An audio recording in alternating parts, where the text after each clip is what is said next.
मैं कल आकिब जावेद का भी देख रहा था प्रेस कॉन्फ्रेंस में, एहसन का और आकिब जावेद का। देखिए बात यह कि इनको एजुकेट करने की बहुत जरूरत है। कल आकिब जावेद ने स्पेसिफिकली इंडिया वाले मैच का जिक्र किया कि और फिर वो कि जी जो हालात है उस हिसाब से, लेकिन हम उनको हरा देंगे और ये वो करके। मेरे से मानना ये है कि भाई आपको पता है कि यार एक मतलब एक न्यू लुक टीम है और उसमें कुछ नए लड़के हैं, आप क्यों उनके ऊपर प्रेशर डाल रहे हो, उस किस्म की बातें करते हैं।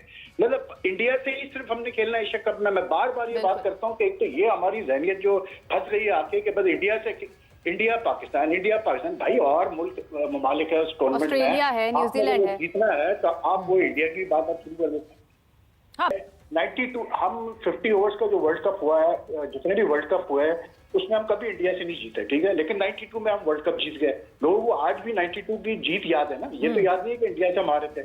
99 में हम फाइनल खेले वर्ल्ड कप का, उसमें भी हम इंडिया से हारे थे, लेकिन लोगों को याद है कि हम फाइनल खेले थे। तो ये एक रीसेंट फिनोमेना स्टार्ट हुआ है जब से रमीज राजे चेयरमैन थे कि ये सारा फोकस जो है इंडिया के मैच के ऊपर। भाई आप इस वक्त जो रियलिस्टिकली स्पीकिंग जो बात है वो ये है कि इंडिया हमसे बहुत ज्यादा मजबूत टीम है इस वक्त T20 में, लेकिन क्योंकि T20 का फॉर्मेट है इसमें कुछ भी हो सकता है, इसमें कमजोर टीम मतलब बड़ी टीम को भी हरा सकती है। दूसरा, जब भी पाकिस्तान इंडिया के मैचेस हुए हैं वो क्योंकि प्रेशर होता है दोनों टीमों पे तो बड़े क्लोज मैचेस होते हैं। अगर आपको याद होगा जो लास्ट ईयर वर्ल्ड कप हुआ था उसमें भी मतलब पाकिस्तान ने काफी सिर्फ 6 रन से मैच हारा था इंडिया से। तो बिल्कुल ऐसा है कि पाकिस्तान इंडिया को हरा सकता है, लेकिन आपको ये बोलने की जरूरत नहीं है ना, आप खामोश हैं। जब मैच होगा पता चल जाएगा कहाँ हम स्टैंड करते हैं, क्या हमारे लड़के खेलते हैं।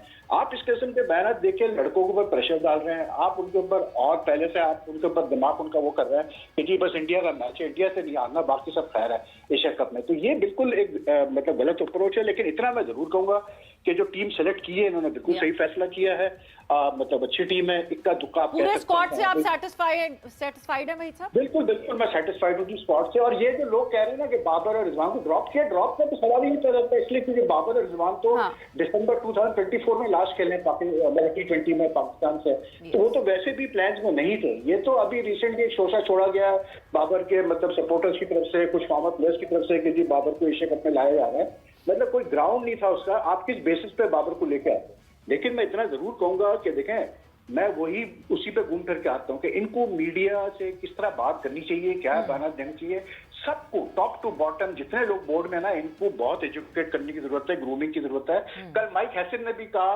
कि जी वो बाबर आजम की स्ट्राइक रेट का मसला है, उसको अपनी स्ट्राइक रेट का हमने कहा तुम बेहतर करो। तो भाई फिर मुझे बता दो सलमान अली आगा कैसे कप्तान बना हुआ फिर T20 का, सलमान अली आगा का क्या स्ट्राइक रेट बहुत अच्छा है, मतलब सुपीरियर है। मतलब ये बेकार बात है ना, आप जितना बोलेंगे आप अपने आप को और गड़े में डालेंगे। तो बोलना तो आता नहीं इनको, जितने भी है ऊपर से लेके नीचे तक, जैसा मैंने कहा। पर वहीद साहब आपके आने से पहले, कथा कलामी की माजरत, आपके आने से पहले वहीद साहब हाफिज के साथ अभी हमारी ये डिस्कशन चल रही थी, मेजरली हाफिज ब्लेम करते हैं कि मैनेजमेंट को भी आपको जो है ब्लेम करना चाहिए, और जिस तरह जो मैनेजमेंट ने जिस तरह किया, जिस तरह मिसहैंडलिंग की बाबर को कप्तान से हटाया, फिर कप्तान लगा दिया, तो ये तो इनकी भी गलतियां हैं।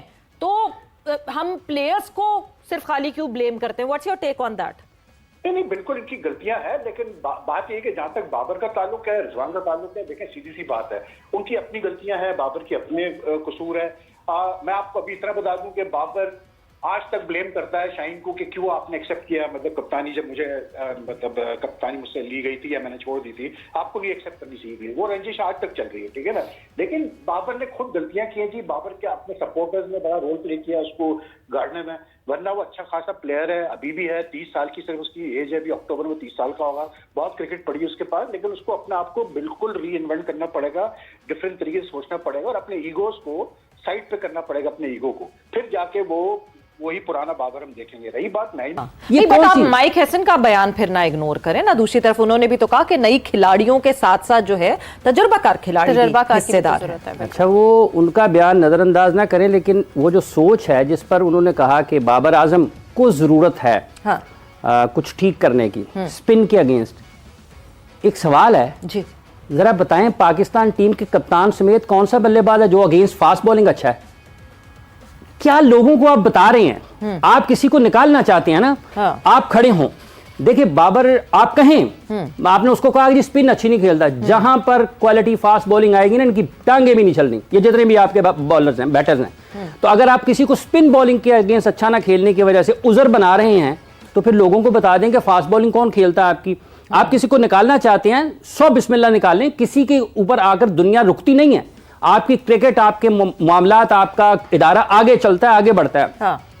बाबर आजम और मोहम्मद रिजवान रिकी पॉन्टिंग से बड़े खिलाड़ी नहीं है, रिकी पॉन्टिंग से बड़े खिलाड़ी नहीं है। जब ड्रॉप किया गया रिकी पॉन्टिंग को टीम से जी। तो माइकल क्लार्क कप्तान थे और एक लेगेसी कैरी कर रहे थे, एक विरासत को आगे लेकर जा रहे थे और उनके दोस्त भी थे।